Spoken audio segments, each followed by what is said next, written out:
Ele queria sossego e ganhou o parabéns do parque inteiro. Seu aniversário? Vão comigo! Hoje é aniversário dele. O que você acha de nós puxar um parabéns pra ele aqui? Não, faz isso. Vamos, né? Hoje é aniversário do Matheus. Vamos cantar um parabéns pra ele, gente. Parabéns pra você. Desculpa. Ai, qual vergonha do cão? Que isso, cara?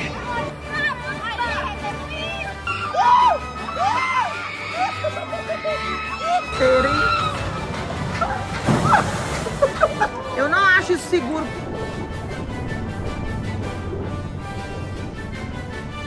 Eu já sei o que eu quero de presente. Tô querendo um Aí, cavalo. só que agora ele tá Aqui empolgando vende. demais. É que esse cavalo daqui é meio caro. Matheus, ele não tem blusa mais, não.